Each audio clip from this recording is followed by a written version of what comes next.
रात का सन्नाटा घना हो चुका था। अंधेरे में केवल जुगनुओं की हल्की रोशनी टिमटिमा रही थी। विशाल, जो एक युवा खोजी पत्रकार था, जंगल की गहराइयों में अपने कैमरे और टॉर्च के साथ बढ़ता जा रहा था। उसने सुना था कि इस जंगल में एक सुनहरी परी दिखाई देती है, लेकिन उसके साथ ही कुछ भयावह घटनाएं भी जुड़ी थीं। लोग कहते थे कि जिसने भी परी को देखा वह या तो गायब हो गया या फिर पागल होकर लौटा। विशाल को इन बातों पर यकीन नहीं था। वह सच्चाई का पता लगाना चाहता था। तभी अचानक हवा में एक अजीब सी सुगंध फैली और एक हल्की सुनहरी रोशनी उसके चारों ओर फैलने लगी। पहली झलक विशाल की सांसें तेज हो गईं। उसके सामने एक छाया सी हिलती हुई दिखी। जैसे ही उसने अपनी टॉर्च उस दिशा में घुमाई, एक रहस्यमयी आकृति चमकीली रोशनी के साथ प्रकट हुई। वह एक अद्भुत परी थी। उसकी त्वचा सुनहरी चमक लिए थी और उसकी आंखें गहरे समंदर जैसी नीली थीं। उसके लंबे रेशमी बाल हवा में लहरा रहे थे। विशाल मंत्रमुग्ध होकर उसे देखता रह गया, लेकिन तभी परी के चेहरे पर डर की लकीरें उभर आईं। तुम्हें यहां नहीं होना चाहिए। परी की आवाज किसी घंटी की मधुर ध्वनि जैसी थी, मगर उसमें एक चेतावनी छिपी थी। क्यों? विशाल ने हिम्मत जुटाकर पूछा। परी कुछ कहने ही वाली थी कि अचानक जंगल के दूसरी ओर से भयंकर चीखों की आवाज आने लगी। विशाल ने उधर देखा तो उसका खून जम गया। तीसरा पृष्ठ। भयानक साया, एक लंबी काली परछाई उसकी ओर बढ़ रही थी। विशाल ने परी की ओर देखा, लेकिन वह अचानक अदृश्य हो गई। उसने खुद को संभाला और दौड़कर एक पेड़ के पीछे छिप गया। परछाई धीरे धीरे पास आती गई। उसकी आंखें सुर्ख लाल थीं और उसकी सांसें जैसे आग उगल रही थीं।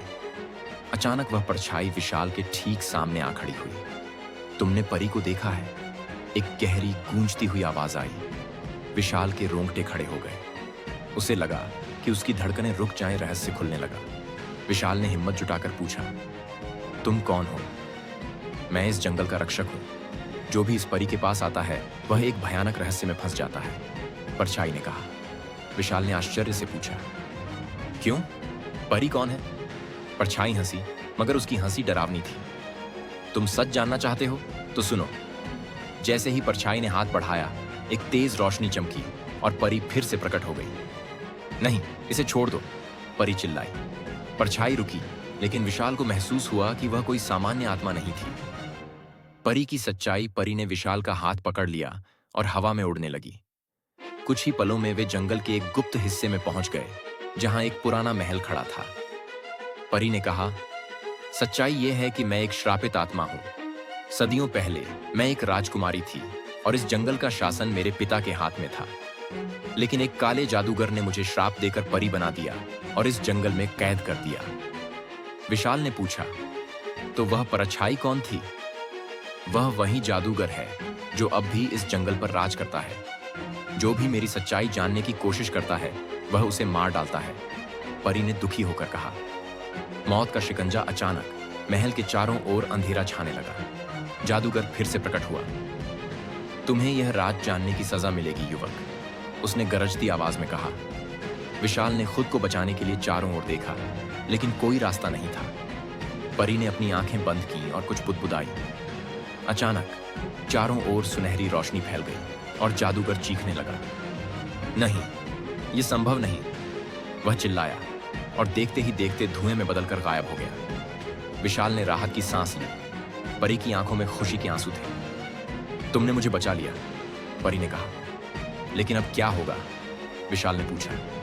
परी ने उदास होकर कहा, मेरा श्राप तब तक नहीं टूटेगा जब तक कोई सच्चे दिल से मेरी आत्मा को मुख की ओर देखा। उसने महसूस किया कि परी की आंखों में सच्ची मासूमियत और दर्द था। अगर मैं तुम्हें मुक्त कर सकूं, तो क्या तुम इंसान बन जाओगी? परी ने सिर हिलाया। विशाल ने बिना सोचे समझे अपना हाथ परी की ओर बढ़ा दिया। अचानक परी के चारों ओर एक तेज रोशनी फैली और उसके शरीर से सुनहरे कण निकलने लगे। परी की मुक्ति। एक जोरदार चमक के बाद परी जमीन पर गिर गई, लेकिन अब वह परी नहीं थी। वह एक सुंदर युवती बन चुकी थी। तुमने मुझे बचा लिया विशाल, अब मैं आजाद हूं। जंगल के चारों ओर हल्की हवा चली और ऐसा लगा जैसे पूरी प्रकृति इस जीत का जश्न मना रही हो। एक नई शुरुआत, विशाल ने मुस्कुराकर कहा। अब तुम क्या करोगी? मुझे नहीं पता, लेकिन मैं अपनी खोई जिंदगी फिर से जीना चाहती हूँ, युवती ने कहा। विशाल और वह युवती जंगल से बाहर निकले। एक रहस्यमयी रात, जिसने एक भयानक सफर की शुरुआत की थी, अब एक नई सुबह में बदल चुकी थी। समाप्त।